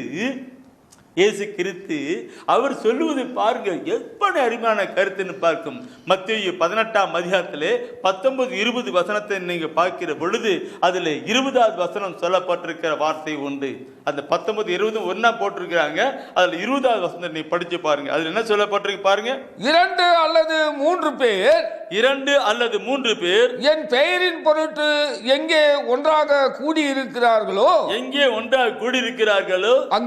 அங்கே அவர்களிடையே நான் இருக்கிறேன் என்று உறுதியாக உங்களுக்கு சொல்லுகிறேன். பார்க்கணும் பெரியமாடுகளே, எங்க என்னுடைய பெயரால 2 அல்லது 3 பேர் ஒன்னா கூடியிருக்கிறார்களோன்னு சொல்றாரு ஆண்டவர் இயேசு. அவர்கள் நடுவில் நான் இருக்கேன்னு சொல்றாரு. இன்னைக்கு நம்ம குடும்பத்துல கணவன் மனைவி பிள்ளைகள் எல்லாரும் அமர்ந்து நாம் ஜெபிக்கிற பொழுது அங்கே அருளாதர் இயேசு கிறிஸ்து நமக்காக பாடுகள் பட்டு நமக்காக மரித்து உயிர்த்த இயேசு கிறிஸ்து நம் மத்தியிலே பிரசன்னமாய் இருக்கிறார் என்று கொண்டு வர வேண்டும். உணரணும். ஆண்டவர் நம்மோடு, ஆண்டவர் உன்னோடு, ஆண்டவர் நம்மோடு, நன்னோடு அப்படியே கொண்டு வந்து நம் நடுவிலே இருக்கிறார். மரித்து வைத்த இயேசு கிறிஸ்து நம் நடுவிலே இருக்கிறார். நாம் ஜெபிக்க நம்முடைய குடும்பம் நம்முடைய குடும்பத்தின் சூழ்நிலை எல்லாம் அவர் கண் கொண்டு காண்கிறார். காது கொடுத்து நம் ஜெபத்தை கேட்கிறார். மனம் இறங்குகிறார். அற்புதம் செய்கிறார். எப்படி கொண்டு வரணும்? ஏதோ பக்தி முயற்சி அப்படி கிடையாது. விவிலியத்திலே தெய்வீக விவிலியத்திலே ஆண்டவர் நமக்கு சொல்லிக் கொடுக்கிற வார்த்தையை கவனித்து கேட்கணும். தெய்வம் நம்மோடு கூட பேசுகிறது. ஆண்டவர் நம்மோடு கூட பேசுகிறார். எங்கே என்னுடைய பெயரால் 2 அல்லது 3 பேர் கூடி நீங்க ஜெபம் பண்றீங்களோ இருக்கிறீங்களோ அங்கே நான் அவர் நடுவிலே இருப்பேன் சொல்லுகிறார். பார்க்கணும். என் அன்புக்கருகளே, ஆண்டவர் நம்மோடு கூட. சரி, இந்த கருத்தோடு கூட கொண்டு போகிறேன். சீடர்களை அனுப்புகிறார். எல்லாத்தையும் போயிட்டு நற்செய்தி அறிவிங்க சொன்னார். நற்செய்தி சொல்லிட்டு கொடுக்கும்பொழுது அந்த மத்தேயுவில கடைசி அதிகாரத்தில் சொல்லும்போது கடைசி அந்த 20வது வசனம் சொல்லப்பட்டிருக்கிற வார்த்தை பார்க்கணும். மத்தேயு 28ஆம் அதிகாரத்திலே 20வது வசனம் சொல்லுகிறது. என்னது பார்க்கணும் இருக்கு. நான் உங்களுக்கு கட்டளையிட்ட யாவற்றையும் கற்பியுங்கள். இதோ உலகம் முடியும் வரை என்னாலும் நான் உங்களுடன் இருக்கிறேன் என்று கூறினார். நான் உங்களோடு உலகம் முடியும் வரை என்னாலும் உங்களோடு கூட இருக்கிறேன், உலகம் முடியும் வரை என்னாலும் உங்களோடு கூட இருக்கிறேன் சொன்னார். பிரியமானவர்களே, அந்த ஆண்டவர் இயேசு கிறிஸ்து நம்மோடு கூட இருக்கிறார். மரித்து உயிர்த்த இயேசு கிறிஸ்து நம்மோடு கூட இருக்கிறார். இதை நான் சொல்லுகிற பொழுது என் அன்புக்குரியவர்களே, நல்லா நாம் சிந்திக்க வேண்டிய ஒரு கருத்து இருக்கிறது. என்ன ஆண்டவரா இயேசு கிறிஸ்து திருவிருந்து வைக்கிறார், உணவு வைக்கிறார். அந்த வேளையில அவர் அப்பத்தை எடுத்து அவர் சொல்லுகிறார், இது என் உடல், என் நினைவாக செய்யுங்கள் என்று. அந்த அப்பத்தை எடுத்து இது என் உடல், என் நினைவாக செய்யுங்கள் சொல்லுகிறார். ரசத்தை எடுத்து இது என் ரத்தம், இது என் ரத்தம், இதை நீங்கள் பருகுங்கள் என்று சொல்லுகிறார். நாம் திருவிதை பார்க்கிறோம். உடலும் ரத்தமாக ஆண்டவராக இயேசு கிறிஸ்து வாழ்கிறதை நாம் நற்கருணையிலே பார்க்கிறோம். நற்கருணைகளை உடலும் ரத்தமாக வாழ்வது இங்கே நாம் பார்க்கிறோம். முன்ன பார்த்து ஒரு ஆவிக்குரியத்திலே, இங்கே பார்க்கிறது உடலும் ரத்தமாக இருக்கிறது. தெய்வீக திருப்பலியிலே, நற்கருணை ஆராதனை வேலையிலே ஆண்டவர் இயேசு கிறிஸ்து பிரசன்னமாக இருக்கிறார். யோவான் நட்சத்திரத்தை பார்க்கிற பொழுது அதில் 6ஆம் அதிகாரத்திலே 53 முதல் 55, 56 வசனத்தை அழகா படிச்சு பாருங்க சகோதரமே. எடுங்க, படிங்க, குறிச்சு வச்சு படிங்க, படிங்க. இன்னைக்கு ஆண்டுடைய வசன வார்த்தை அப்படியே சொல்லிக்கிட்டு இருக்கிறேன். யோவானிலே 6ஆம் அதிகாரத்திலே அப்படியே யோவானை பற்றி சொல்லப்பட்டிருக்கிறது. லூக்காசில் சொல்லுகிற பொழுது என் நண்பர்களே, இது என் உடல், என் ரத்தம் என்று சொல்லுகிறார். உடலும் ரத்தமாக நற்கருணையில் இருக்கிறத நான் பார்க்க முடியும். இதை பார்க்கிற பொழுது, சொல்லுகிற பொழுது, என் வாழ்க்கையில் பார்க்கும் நிறைய புனிதர்கள் அந்த நற்கருணை நாதரிலே அனுபவித்து இருப்பதை பார்க்க முடியும். நற்கருணை நாதரிலே ஆசீர்வாதத்தை பெற்றதையும் அனுபவித்தையும் பார்க்க முடியும். நான் சொல்லுகிற பொழுது தூயாவின் உண்டுகிறதை அப்படியே நான் சொல்லுகிறேன். என்னுடைய வழிபாட்டு கூட்டத்துக்கு ஒரு பெரியவர், மற்ற சமயத்தை சார்ந்தவர் அவர் தவறாமல் வருவார். பைபிள் நல்ல தவறாமல் படிப்பார். அவர் தெய்வீக திருப்பலியில் தவறாமல் மிக மிக பக்தியோடு கூட கலந்து கொள்வார். மற்றவர்களுக்கு ஒரு பார்ப்பதற்கே ஒரு சாட்சி மாதிரி நிலையிலே அவர் இருப்பார். அந்த நற்கருணை வேலையே முட்டிப்படுவதும், முழங்கால் படியிடுவதும், கை கும்பிட்டு இருப்பதும், கைகளை விரித்திருப்பதும், கேட்பதும் பார்க்க நமக்கே ஒரு விசுவாச உணர்வு வரும். அப்படி இருந்தார் அவர். மற்ற சமயத்தை சார்ந்தவர். நற்கன் எடுக்க வாய்ப்பு இல்லை, ஏன்னா புதினம் எடுக்கிறதுனால அவருக்கு எடுக்க முடியல. ஒரு முறை அவருக்கு உடம்பு சுகமில்லாத போனது. அவர் அப்படி நற்கன் எடுக்கும்போது ஏதோ ஒரு உணர்வுல அவர் போயிட்டு நற்கன் எடுத்துட்டார். என் அன்புக்குறவுகளே, நான் ஆண்டு பைக் பற்றி செல்லுகிறேன். அந்த நற்கனை எடுத்துட்டு வந்துட்டு உட்கார்ந்தாரு. அவர் உடல் இருக்கிற நோய் அத்தனை குணமானது. அந்த நிலையை பங்கு தந்தையிடம் போயிட்டு சொன்னார், ஃபாதர், நான் ஒரு தப்பு பண்ணிட்டேன், தவறு செஞ்சிட்டேன். என்னங்க செய்ய, நான் இன்னும் புதுநன்மை வாங்க திருள் இல்லை, ஆனால் கூட நான் நம்ம வாங்கணும்னு சொல்லிட்டு என் உணர்வுகளை எடுத்துட்டேன், வந்துட்டேன். ஐயோ, எல்லாம் தவறாச்சு. என்னங்க தவறுன்னு தெரியும், ஆனால் கூட எடுக்கணும்னு எடுத்தேன். என் உடலில் இருக்கிற எல்லா நோய்களும், நான் இப்படி தான் நோயோடு கூட இருந்தேன், இப்போ என் நோயில் ஈகிடுச்சு ஆண்டவர். அந்த தந்தை சொன்னார், இது நான் சொல்கிற சட்டம், ஆனால் சட்டத்துக்கு அப்பாற்பட்ட நிலையிலே ஆண்டவனுக்கு அர்ப்பணம் பண்ணியிருக்கிறான்னு சொன்னார். அங்கே இருக்கிறவங்க பங்கு பெற எல்லாரும் ஆச்சரியப்பட்டார்கள். ஏன் சொல்லுகிறேன் என்றால், என் அன்புக்குரியவர்களே, ஆண்டவராக இயேசு கிறிஸ்து நற்கருணை வாழ்ந்து கொண்டிருக்கிறார். மனு உருவான இயேசு கிறிஸ்து வாழ்ந்து கொண்டிருக்கிறார். அவர் நாம் தரிசிக்கப்பட வேண்டும், அவரோடு பேசப்பட வேண்டும். அப்ப அவர் நம்மோடு கூட பேசுவார். நான் உன்னோடு கூட இருக்கிறேன், நான் உன்னோடு கூட இருக்கிறேன், உன்னை ஆசீர்வதிப்பேன், உன் குடும்பத்தை ஆசீர்வதிப்பேன், பிள்ளைகளை ஆசீர்வதிப்பேன், உன் பிள்ளைகளுக்கு நல்ல ஆசீர்வாதம் எதிர்காலத்தை நான் தருவேன் என்று ஆண்டவர் நம் ஒவ்வொருவரையும் பார்த்து சொல்லுவார். எத்தனை கருத்து பிரிவாக்குள்ளே பார்க்கணும். இதெல்லாம் ஆண்டவர் அந்த மற்ற சமயத்தை சார்ந்த அந்த சகோதரன் பைபிளை தவறாம படிப்பார். நற்கருணைக்கு ஒரு பயபக்தி விசுவாசமா இருப்பார். அது பங்கு ஃபாதர் கூட தெரியும். ஆனால் அவர் திரும்பிக்கு எடுக்க முடியாத சூழ்நிலை இருந்தார். ஆனாலும் கூட ஆண்டவர் அவருக்கு கிடைச்சார். என் அன்புக்குரியவர்களே, வார்த்தையை இருக்கிற ஆண்டவர் நம்மோடு கூட இருக்கிறார். உன்னோடு நம்மோடு கூட இருக்கிறார். மனு உருவான அந்த ஆண்டவர் நம்மோடு கூட இருக்கிறார். அடுத்தது நான் சொல்லுகிறது தூய ஆவியானவர், பரிசுத்த ஆவியானவர். ஆண்டவராக இயேசு கிறிஸ்து மரித்து உயிர்த்து அவர் விண்ணகம் செல்லுகிற பொழுது அவர் சொன்னார், நான் சென்று தந்தையிடம் பிறந்து பேசி ஆவியானவரை அனுப்புவேன் என்று சொன்னார். அந்த ஆவியானவர் நம்மிலே கடந்து வந்து இருக்கிற நிலைத்தான், நம்மிலே வந்து ஆண்டவரை கொண்டு வந்த அந்த ஆவியானவரை நாம் பார்க்கிற பொழுது யோவான் நற்செய்தியில யோவான் நற்செய்தியில் நிறைய சொல்லலாம். ஆனால் சுருக்கமா என்ன தந்தை மகன் தூயாவியா கடவுளை பற்றி சொல்றது இந்த பைபிள் முழுசுமா கடவுளை பற்றி சொல்லப்பட்டிருக்கு. அது எங்க எப்படி சொல்றது முடியும்? ஆனால் கூட முக்கியமான கருத்துக்களை கூட நான் கைந்து வருகிறேன். யோவான் நற்செய்தியிலே 14ஆம் அதிகாரத்திலே 16, 17 வசனத்தை நாம் எடுத்து படித்தோமானால் அதில் சொல்லப்பட்டிருக்கும், உங்களோடு என்றும் இருக்கும்படி மற்றொரு துணையாளரை உங்களுக்கு தருமாறு நான் தந்தையிடம் கேட்பேன். தந்தை அவரை உங்களுக்கு அருள்வார். அருமையான வார்த்தை 16ஆம் வசனத்திலே பார்க்கிறோம். பிரியமானவர்களே, எங்களோடு என்றும் இருக்கும்படி இருக்கும்படி மற்ற துணையாளரை அனுப்புவேன். துணையாளர் சொல்லப்பட்டு தேற்றவாளன் சொல்ல பரிசுத்த ஆவியானவர் அங்கே வருகிறார். அவர் என்றும் எங்களோடு இருப்பார். என் அன்பு கருவிலே அந்த ஆவியானவர் என்று என்னோடு கூட உணரணும். நான் இங்கே செய்தியில பிரசங்கம் பண்ணுகிற பொழுதெல்லாம் ஆண்டவர் என்னோடு கூட இருக்கிறார் என்பதை நான் உணர்வேன். அவர் தான் அடிக்கடி என்னோடு பேசுகிறார், உணர்த்துகிறான்னு சொல்லி கொண்டுகிட்டே இருப்பேன். நான் ஒரு முறை பஸ்ஸில் போய்கொண்டிருக்க பொழுது போய்கொண்டிருக்கும் பொழுது நான் பஸ்ஸில் போனா தூங்குவேன், இல்லைனாக்கா ஜெபம் பண்ணுவேன். நான் உட்காந்து நான் ஜெபம் பண்ணிட்டு இருந்தேன்.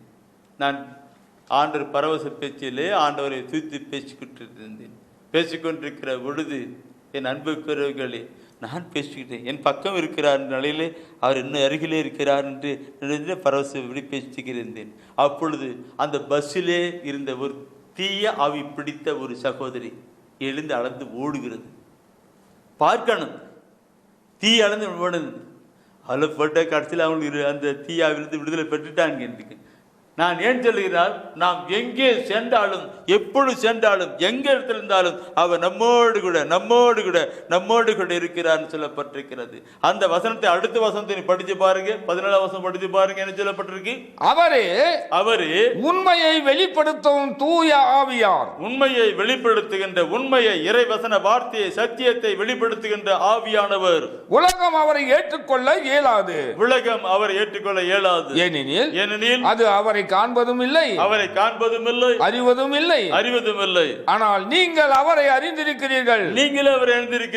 ஏனெனில் அவர் உங்களோடு தங்கி இருக்கிறார். உங்களுக்கு உள்ளும் இருக்கிறார். எத்தனை அருமையான வசன வார்த்தைகளை பாருங்கள் சகோதரமே. என்ன சொல்லுகிறது பார்க்கணும். உலகம் அவரை அறியாது. அவர் கண்கு பார்வைக்கா ஒரு உருவமா இல்லை. அவர் ஆவியா இருக்கிறார். உலகம் அவர் அறியாது. ஆனால் நீங்களோ அவரை அறிவீர்கள்.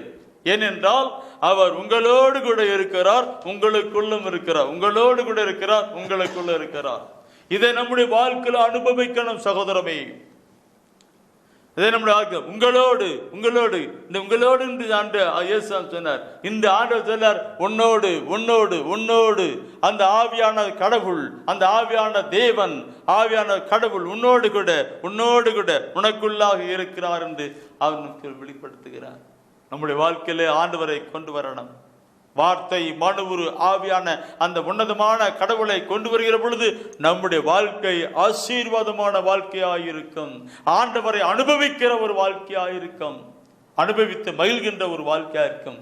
அதற்காகத்தான் ஆண்டவர் இந்த நாளில் இப்படிப்பட்ட ஒரு செய்தியை கொடுக்கும்படியாக தூய ஆவியிலே உந்தப்பட்டார். களங்கிடும் மகனே வருவாயா, இயேசு அழைக்கின்றார்.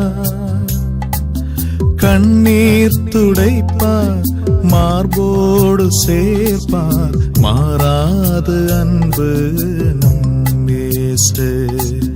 கண்ணீர் துடைப்பார், மார்போடு சேர்ப்பார், மாறாது அன்பு நம் இயேசு. களங்கிடும் மகனே வருவாயா, இயேசு அழைக்கின்றார்.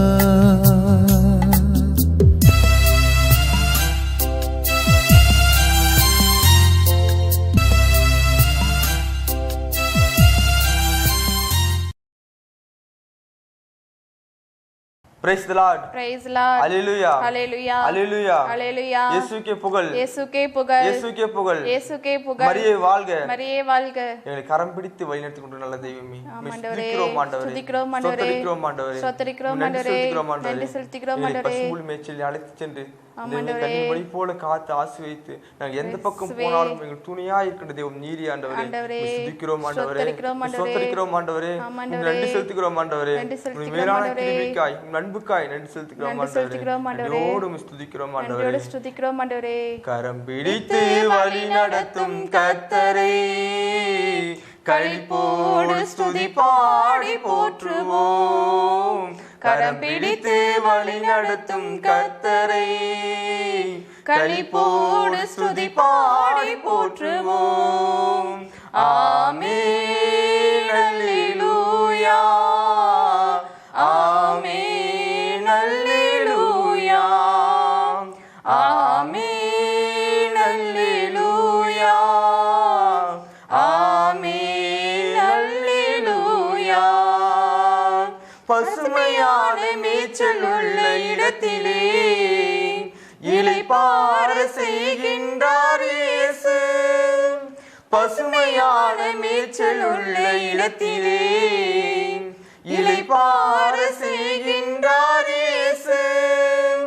களைப்பாற்ற நீர் நிறைந்த அருவிக்கு, களைப்பாற்ற நீர் நிறைந்த அருவிக்கு கர்த்தர் என்னை அழைத்து செல்கிறார். கர்த்தர் என்னை அழைத்து செல்கிறார். ஆமென் அல்லேலூயா, ஆமென் அல்லேலூயா, ஆமென் அல்லேலூயா, ஆமென் அல்லேலூயா. நாம் நடக்கும் பாதைகளை காட்டுவார், நாள்தோறும் ஞானத்தாலே நிரப்புவார். நாம் நடக்கும் பாதைகளை காட்டுவார், நாள்தோறும் ஞானத்தாலே நிரப்புவார். நீதியின் பாதையிலே நடத்துவார், நீதியின் பாதையிலே நடத்துவார். நிழல் போல நம் வாழ்வை தொடருவார், நிழல் போல நம் வாழ்வை தொடருவார். ஆமென் அல்லேலூயா, ஆமென் அல்லேலூயா, ஆமென் அல்லேலூயா, ஆமென் அல்லேலூயா. எந்த பக்கம் போனாலும் உடனிருந்து இதுதான் வழி என்று பேசுவார். எந்த பக்கம் போனாலும் உடனிருந்து இதுதான் வழி என்று பேசுவார். இறுதி வரை எப்போதும் நடத்துவார், இறுதி வரை எப்போதும் நடத்துவார். இயேசு நாமம் வாழ்க என்று வாழ்த்துவோம், இயேசு நாமம் வாழ்க என்று வாழ்த்துவோம். ஆமென் அல்லேலூயா, ஆமென் அல்லேலூயா.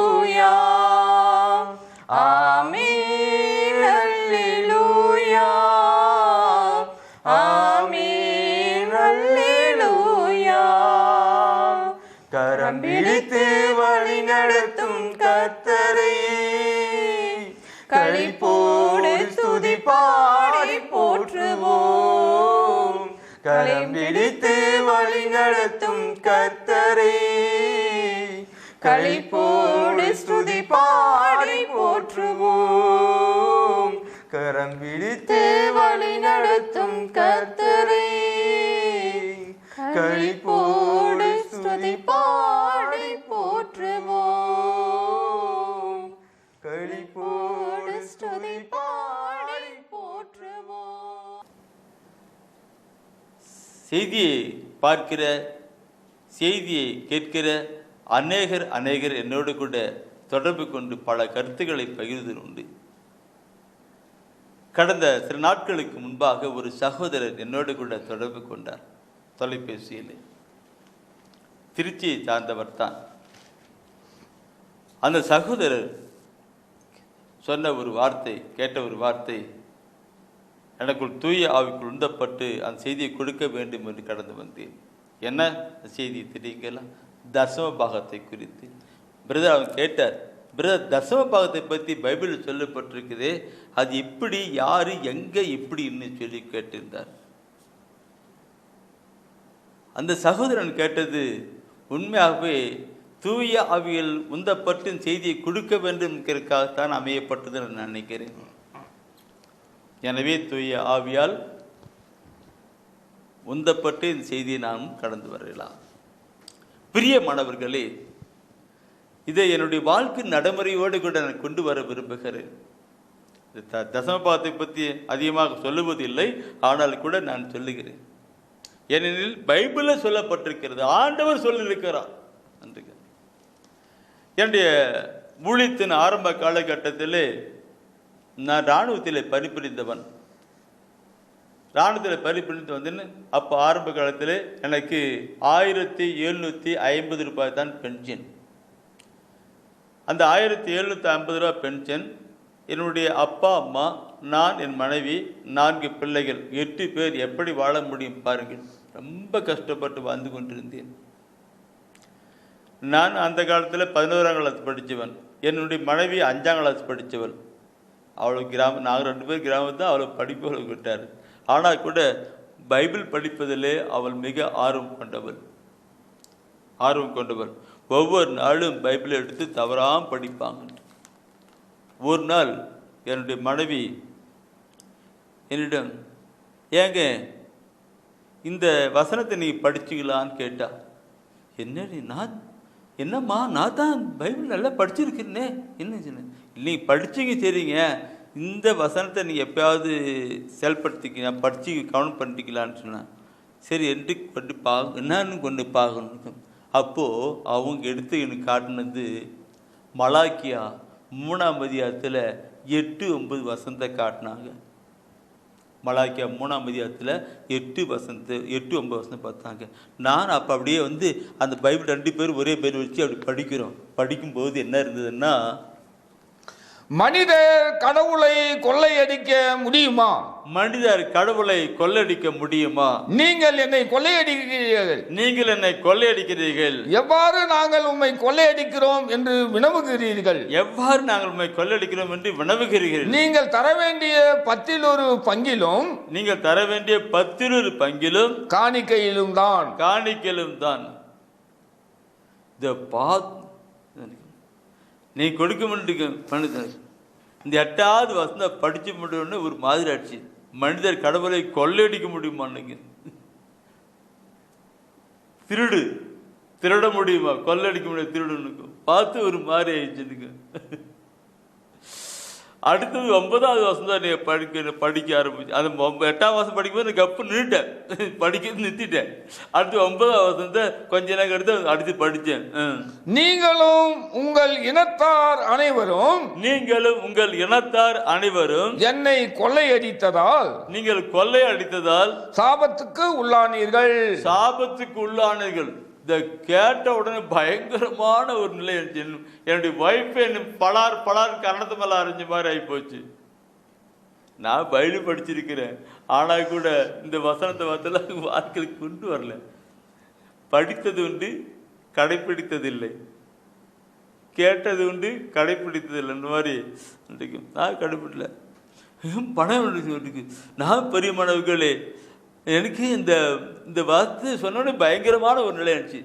சரி, நான் அப்புறமேல அடுத்து 10ஆம் வசனம் எங்கள் மனைவி அது படித்து காட்டினாள். எங்கள் மனைவி அது படித்து காட்டினாள். 3ஆம் அதிகாரத்தில் 10ஆம் வசனம் அடுத்து அவ படித்தாங்க.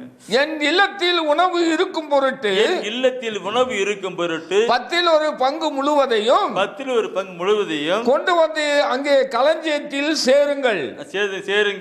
அதன் பிறகு நான் வானத்தின் பல கனிகளை திறந்து உங்கள் மேல் ததும்பி வழியுமாறு ஆசி வழங்குகிறேனா இல்லையா என பாருங்கள் என்கிறார் படைகளின் ஆண்டவர். இந்த வசனம் பழைய மொழிபெயர்ப்பில் இந்த கருத்து தான்.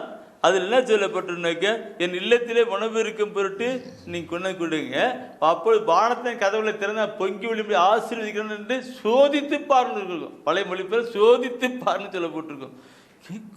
போன்றிருக்கு அவங்க சோதித்து பாருட்டு என் மனைவி சொன்னது எனக்கு சொல்ற மாதிரி தெரியுது.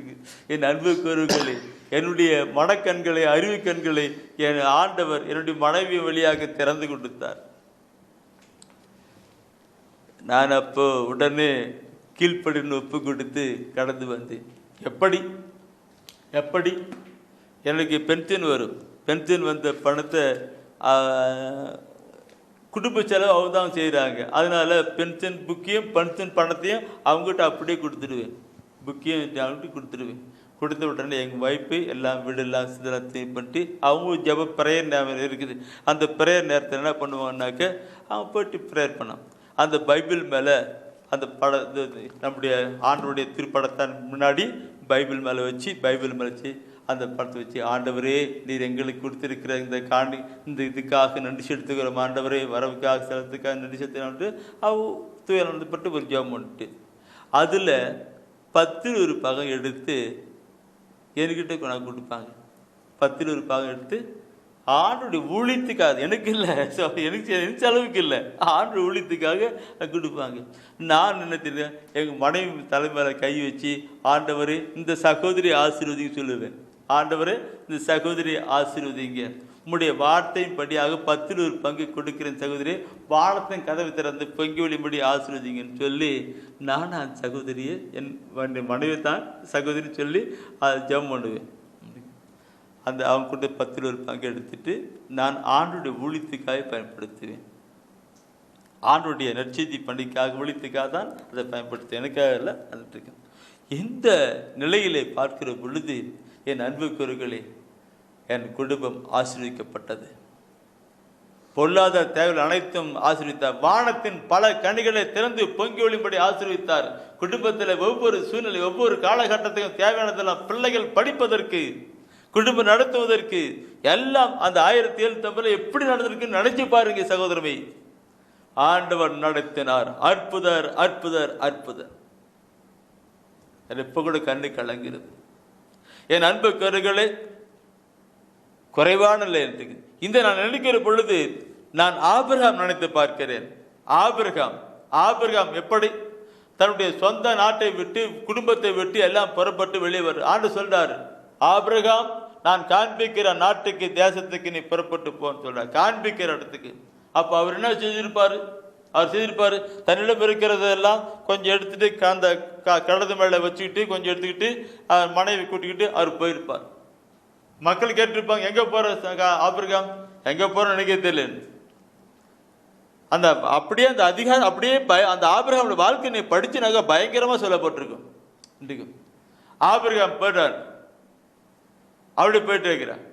கடவுள் ஒரு உயரமான மலை மேல போய் நிறுத்துறார். ஒரு உயரமான மலை மேல போய் நிறுத்திட்டு ஆபிரகாம் சொல்றது, கடவுள் சொல்றாரு, ஆபிரகாம் கிழக்கு நோக்கி பாரு, உயரமான மலை கிழக்கு நோக்கி பாரு, எல்லாம் உனக்கு சொந்தம். மேற்கு நோக்கி பாரு, எல்லாம் உனக்கு சொந்தம். தெற்கு வடக்கு 4 பக்கம் சுத்தி பாரு, எல்லாம் உனக்கு தான் சொந்தம் சொல்றார். நான் உதாரணத்துக்கு கொண்டு வருகிறேன்.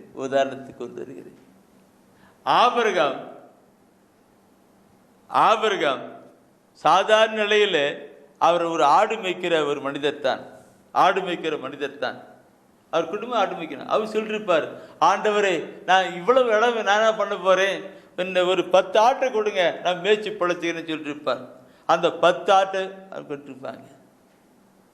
என் அன்புக்குரியவர்களே, அந்த 10 ஆட்டில் ஒரு ஆட்டை ஆண்டவர் கொடுத்திருப்பார். ஆண்டவர் கொடுத்திருப்பார். இந்த கருத்தை நான் பார்க்கும் பொழுது ஏன் சொல்றேன்னாக்க, இன்னைக்கு தயவு செய்து தொடக்க நூல்ல 14ஆம் அதிகாரத்தில் 20ஆவது வசனம் படிக்கணும். சட்டம் வருவதற்கு முன்பாகவே தானாகவே கொடுத்த ஒரு மனிதர் தான் ஆபிரகாம். அவரவே கொடுக்கிறார். தொடக்க நூல்ல 14ஆம் அதிகாரத்தில் 20ஆம் வசனத்தை படிச்சு பாருங்க. அந்த வசனம் அடிப்பார வசனம். உன் எதிரிகளை உன்னிடம் ஒப்புவித்த உன்னத கடவுள் போற்றி போற்றி என்றார். அப்பொழுது ஆபிரகாம் எல்லாவற்றிலும் இருந்தும் அவருக்கு 10இல் ஒரு பங்கை கொடுத்தார். 10இல் ஒரு பங்கை கொடுத்தார். பாருங்க, தான் கொண்டு வந்தல எல்லாவற்றையும் 10இல் ஒரு பங்கை மெல்கிசேதேக் என்கிற அந்த வேதில் கொடுக்கிறாங்க. இந்த கருத்தை நான் கொண்டு வருகிறேன். ஆபிரகாம் மலை உச்சி மேல நின்றுட்டு கேட்டிருப்பார். ஒருவேளை உதாரணத்துக்கு கேட்டு 10 ஆட்டு கொடுத்திருப்பாங்க. 10 ஆட்டுல என்ன பண்ணிருப்பாரு, இவர் ஒரு ஆட்டு கொடுத்திருப்பார். அப்ப ஆண்டவர் என்ன பண்ணிருப்பாரு, பைபிள பார்க்கிறோம். மார்க் 10ஆம் அதிகாரம் 30ஆவது வசனத்துல படிக்க வேண்டாம், குறிச்சுக்கிடுங்க, குறிச்சுக்கிடுங்க. 10ஆம் அதிகாரத்துல 30ஆவது வசனம், மார்க் 10:30. என் பொருட்டும் நற்செய்தியின் பொருட்டும் யார் ஒருவர், என் பொருட்டும் நற்செய்தியின் ஒரு பொருட்டும் யார் ஒரு இழந்து விடுகிறார்களோ கொடுக்கிறார்களோ அவர்களுக்கு ஒன்றுக்கு இந்த இம்மையிலே ஒன்றுக்கு 100ஆக, இம்மையிலே ஒன்றுக்கு 100ஆகவும் மறுமையிலே முடிவில்லாத வாழ்வையும் பெறாமல் போகான் என்று உண்மையிலும் உண்மையாக உறுதியாக உங்களுக்கு சொல்லுகிறேன் என்று இயேசு சொல்லியிருக்கிறார். அப்ப பார்க்கும் பொழுது ஒன்றுக்கு 100 ஆணை இருக்கு. இப்ப ஒரு ஆடை கொடுத்தா அவர் என்ன பண்ணிருப்பாரு, 100 ஆடை கொடுத்திருப்பாரு இல்லைங்களா, ஒன்றுக்கு 100 கொடுத்திருப்பார். இப்ப 100 ஆடு வந்த உடனே ஆபிரகாம் என்ன பண்ணிருப்பாரு, 10 ஆட்டு அவர் கொடுத்திருப்பாரு. 10இல் ஒரு பங்கு 10 ஆட்டு கொடுத்திருப்பாரு. அவர் என்ன பண்ணிருப்பாரு, அப்ப 1000 ஆட்டு அவர் ஆட்டு திட்டுப்பாரு. இப்ப இன்றைக்கு இருக்கு, இப்ப 100 ஆட்டு எங்க இருக்கு. இப்படி பார்க்கிற பொழுது 10ல் 1 கொடுத்துட்டு மீதி 9 நிக்குது. அடுத்தது 100ல் 10 அனுப்பிட்டு 90 நிக்குது. இப்படியே கொடுத்து கொடுத்து கொடுத்து 2 பேருக்கும் போட்டி மேல போட்டி ஆகி போயிட்டு இருக்கும். கடைசியில் என்ன நடக்குது தெரியுங்களா, ஆபிரகாம் சொல்றாரு, ஆண்டவரே ஆடு மேய்க்கிறதுக்கு இடமே இல்லை. அவ்வளவு நிலை உண்டானது. சிந்திக்கான பெரியமாக்களே, ஆடு மேய்க்கிறது இடமே இல்லைன்னு சொல்லிட்டு அங்க பிரிக்கிறாங்க. கண்ணு கேட்ட அந்த நிலையில ஆடு மேய்க்க இடங்கள். இதை குறித்து நான் பார்க்கும் பொழுது அந்த ஆபிரகாமை குறித்து அவருடைய வேலைக்காரன் சொல்ற ஒரு வார்த்தை இருக்கிறது. ஒரு வேலைக்காரன் சொல்லுகிற ஒரு வார்த்தை இருக்கிறது. என்னது பார்த்தோம்னா 24ஆம் அதிகாரத்திலே 34-35 வசனம் சொல்லுகிறது. அப்பொழுது அவர், நான் ஆபிரகாமின் வேலைக்காரன், என் தலைவருக்கு ஆண்டவர் மிகுதியான ஆசி வழங்கி, என்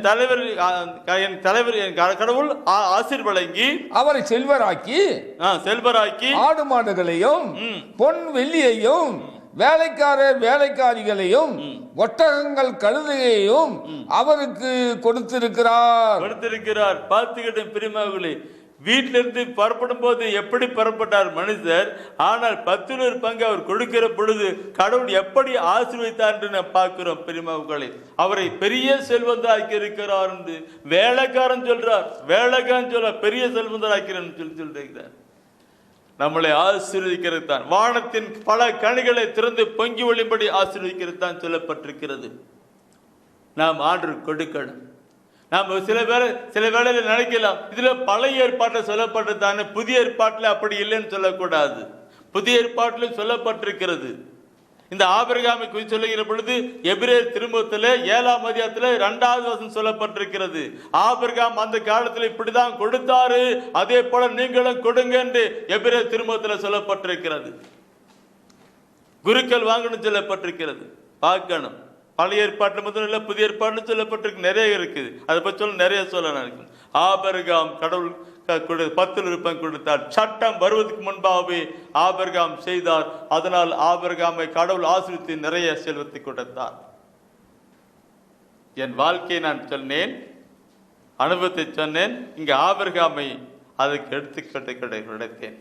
ஆபிரகாமுடைய பேரன் ஆபிரகாம் மகன் ஈசாக், ஈசாக் மகன் யாக்கோப்பு. யாக்கோப்பு ஒரு வேலை செய்கிறார். யாக்கோப்பு என்ன பண்றாருனாக்க அவனுடைய அண்ணனுக்கு பயந்துக்கிட்டு புறப்பட்டு போறார். வெறும் கையில ஒரு கோலும் கைத்தடியுமா போட்டிருக்கிறார். போகும்போது வழியில் என்ன பண்றாருனா அண்ணனுக்கு பயந்துக்கிட்டு புறப்பட்டு போறார். லாமான் வீட்டுக்கு போறார், மாமா வீட்டுக்கு போறார். போகும்போது வழியில ஒரு மரத்தடியில அப்படியே கல்லுக்கு தலையை வச்சு படுத்துக்கிட்டு இருக்கிறார். கடவுள் ஒரு காட்சி கண்டார். ஒரு ஏணி வானத்துக்கு போய் இருக்க மாதிரி. அந்த இடத்துல அந்த யாக்கோப்பு ஒரு பொருத்தனை பண்ணுகிறார். அந்த இடத்துல என்ன பொருத்தனை பண்ணுகிறார் பார்ப்போம்னால், ஆண்டவரே, நான் ஒன்றும் இல்லாமல் நான் சென்று கொண்டிருக்கிறேன். நான் பரிவாரத்தோடு கூட ஆசீர்வாதத்தோடு கூட நான் திரும்பி வருவேன் என்றால் இங்கே 10 பங்கை நான் கொண்டு வந்து செலுத்துவேன் என்று அங்கு பொருத்தனை பண்ணுகிறார். நீங்க பார்ப்பன பிரியமாவுக்குள்ளே அதுல இதுல தொடக்க நிலையில தான் அதுல 28ஆம் அதிகாரத்தில் இருக்கும். 28ஆம் அதிகாரத்தில் 22ஆம் வசனம் நினைக்கிறேன். அதுக்கு 28ல 22 குறிச்சு வச்சுக்க, அப்புறம் பாருங்க, அதுதான் இருக்கணும். 28ல 22.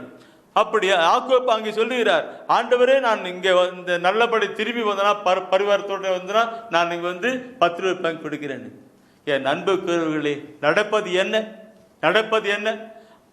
யாக்கோப் லாமான் வீட்டுக்கு செல்லுகிறார். லாமான் வந்து ஒரு மோசமான, அதாவது ஒரு குறுகலான மனிதன், ஒரு கஞ்ச பிசினாரின்னு சொல்லலாம். கஞ்ச பிசினாரி, மற்றவர்கள் ஏமாத்துற ஒரு கஞ்ச பிசினாரி சொல்லலாம். அப்படிப்பட்ட ஒரு மனிதன். நன்றிக்கு லாமான் வீட்டில் போயிட்டு யாக்கோப்பு வேலை செய்து ஆடு மேய்த்து கொண்டிருக்கிறார். லாமான் சொல்லுகிறார், லாமான், நீ ஆட்டை மேய், அந்த ஆட்டை மேய்ச்சினாக்க உனக்கு நான் குட்டிலாம் உனக்கு அந்த கருப்பு குட்டி போட்டா உனக்கு கொடுத்துனான். கருப்பு குட்டி போடுறது இல்லை, கருப்பு குட்டி போடவே போடாது. ஏதோ போட்டா 1-2 கொட்டி தான் போடும். லாமான் கிரிமினல் அவன் சொல்றான், கொட்டி போட இருக்கு 2 இருக்கு. ஆண்டவர் சொல்றாரு, பூவரச மரத்தை வெட்டு, அதை அப்படி பட்டியல போட்டு இருக்கு. கருப்பு குட்டி அந்த ஆட்டு பட்டியல போட்டுறான். குட்டி போட்டது இல்லாம கருப்பு குட்டியா போடுகிறது, கருப்பு குட்டியா போடுகிறது. லாமான் வந்து பார்க்குறான், என்ன இது? யாக்கோப் ஆச்சரியப்படுகிறான். கொஞ்ச நேரம் முடிச்சோடனே, சரி லாமான், இது யாக்கோப்பு, கருப்பு குட்டி போட்டா எனக்கு, வெள்ளை குட்டி போட்டா உனக்குன்னு சொல்றாரு. பட்ட என்ன தெரியுது, எல்லாம் வெள்ளை குட்டியா போட்டுகிறது. அப்ப லாமான் பார்க்கறது, என்ன வெள்ளை குட்டி இன்னைக்கு, வெள்ளை குட்டி இன்னைக்கு. அடுத்து நீ பார்க்கிறோம் பிரியமானவர்களே, இது திருப்பி லாமான் பார்க்கிறோம். அப்போ பார்க்கிறோம் கருப்பு குட்டியே வந்துருச்சு, வெள்ளை குட்டியே உனக்கு வந்துருச்சுன்ட்டு. அப்ப லாமான் ஒரு கிருமி மனிதனே அவன் சொன்னான், யாக்கோப்பு, கருப்பு குட்டி போட்டாலும் எனக்கு, வெள்ளை குட்டி போட்டாலும் எனக்கு, கருப்பும் வெள்ளையும் போட்டா உனக்குன்னு சொல்றாங்க. அப்ப ஆண்டு சொல்லான்றிருக்கு, பூவரச மரத்தை வெட்டு, கொஞ்சம் பட்டை எடு, கொஞ்சம் பட்டை எடுக்காத, கொஞ்சம் பட்டை எடுக்காத போடுறான்னு சொல்றாரு. கருப்பு வெள்ளை குட்டி போட்டதெல்லாம், ஆட்டு குட்டி போட்டதெல்லாம் கருப்பு வெள்ளையா போடுகிறது. என் அன்புக்குரியவர்களே, பார்க்கணும். லாமானுடைய நிலையெல்லாம் எடுத்து யாக்கோப்பு கொடுத்தார். ஆண்டவர் ஆசீர்வதித்தார். 10 பங்கு நான் கொண்டு வந்து கொடுப்பேன் என்று சொன்னார். நான் பொருத்தனை பண்ணான். கடவுள் எப்படி ஆசீர்வதித்தார் பார்க்கணும். ஆசீர்வாதம் இது நண்பரை வாழ்க்கையில் என்னுடைய சாட்சியை சொன்னேன், ஆபிரகாம் சொன்னேன், யாக்கோப்பிட்ட சொன்னேன். அது மாத்திரமல்ல, என் வாழ்க்கையில் நடந்த ஒரு நிலை இருக்கும். எங்க ஊர்ல ஒரு வயதான ஒரு பாட்டி, வயதானக்க அல்லதுக்கும், அவங்க தெருவில் காய்கறி வித்து இருந்தவர்கள். காய்கறிலாம் தக்காளி பழம் காய்கறி வித்து தெருவில் வித்துட்டு இருந்தார்கள். நான் இப்படியெல்லாம் இறைவசன 10 பங்கு படிப்பதை பற்றி நான் சொல்லிக் கொண்டிருந்தேன். அந்த தாயானவள், சகோதரி தாய், என்னை விட மூத்தவங்கள்ல.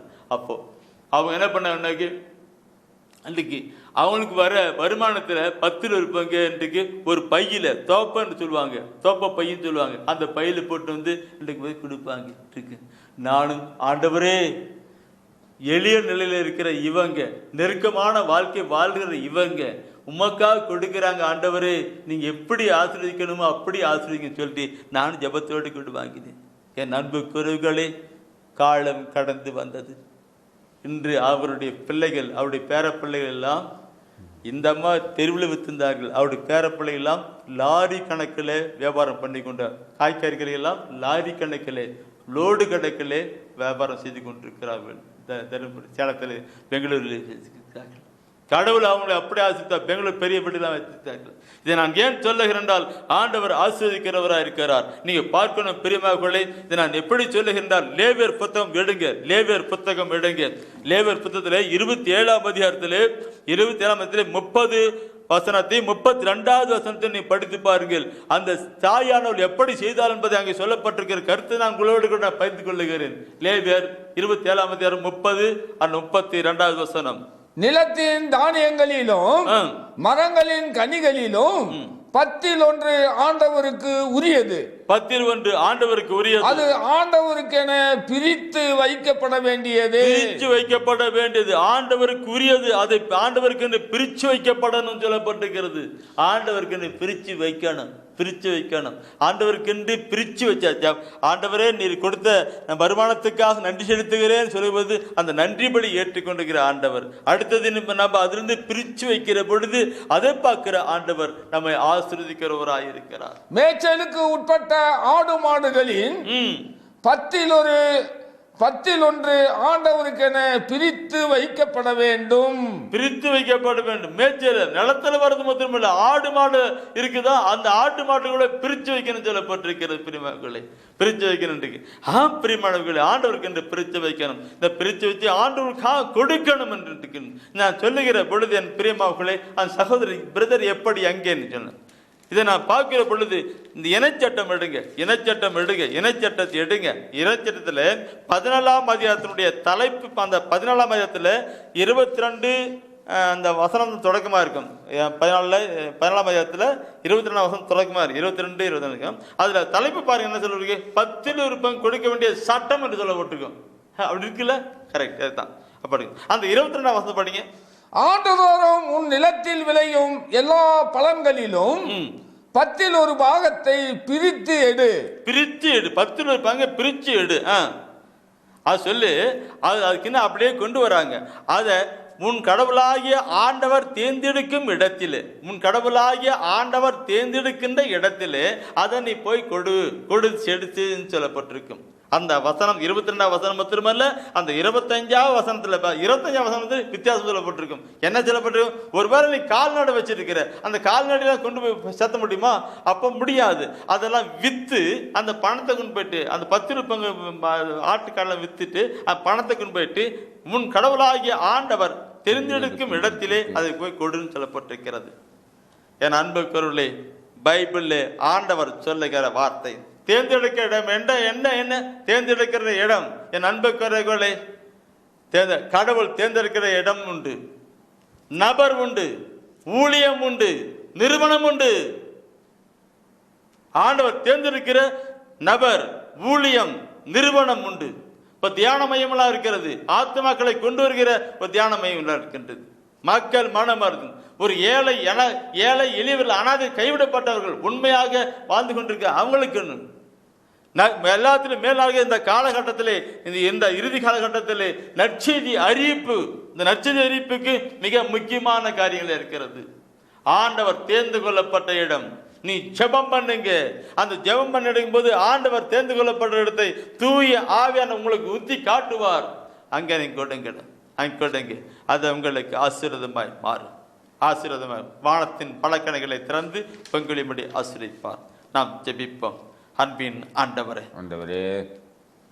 நீர் எதையெல்லாம் சொல்ல சொன்னீரோ அதையே நான் சொல்ல இருக்கிறேன். உம்முடைய வார்த்தைகளை கடைபிடித்து செயல்படுகிற ஒவ்வொரு நீர் ஆசீர்வதிப்பீராக. கொடுங்கள் உங்களுக்கு கொடுக்கப்படும், அமுக்கி குளிக்கும் மடியிலே சரிந்து விழும்படி நான் போடுவேன்னு சொல்லுகிறவர். அப்படியே நீங்க செய்யுங்க. 10 பங்கு கொடுக்கிற பொழுது வானத்தின் கதவை திறந்து பொங்கி பலிபடி ஆசீர்வதிப்பேன். படி ஆசீர்வதிங்க. அவருடைய வறுமைகள், ஏழ்மைகள் எல்லாம் மாறட்டும். கடன் பிரச்சனை எல்லாம் மறைந்து போகட்டும். அப்படின்னு அற்புதம் செய்வதற்காய் நன்றி செலுத்துகிறேன் சுவாமி, நன்றி செலுத்துகிறேன். வாழ்க ஆண்டவரும் உடனே, பெண்களிலே நீர் பேரு பெற்றீரும் மகனும் வாழியவே. பரிசுத்த மரியாயே எங்கள் பரமனின் தாயாரே, பாவிகள் எங்களுக்காய் பரமனை மன்றாடும். இப்போதும் நீர் மன்றாடும், எப்போதும் நீர் மன்றாடும். தீமை தேவைகள் நெருங்கையிலே பரமனை மன்றாடும் மரணம் வருகையிலே எம்மை தாங்கும் அம்மா.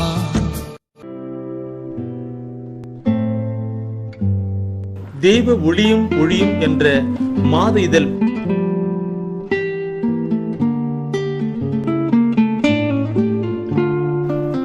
எமது டிவைன் ஊழியத்தின் வழியாக வெளியிடப்படும் தேவ ஒளியும் ஒளியும் என்ற மாத இதழ் பெற வேண்டும் என்றால் சரியான முகவரியை அனுப்புங்கள். புத்தகங்கள் அனுப்பி வைக்கின்றோம். எங்கள் ஊழியங்களுக்காக ஜீவியுங்கள். ஆண்டவர் உணர்த்துகின்ற காணிக்கையால் தாங்கள்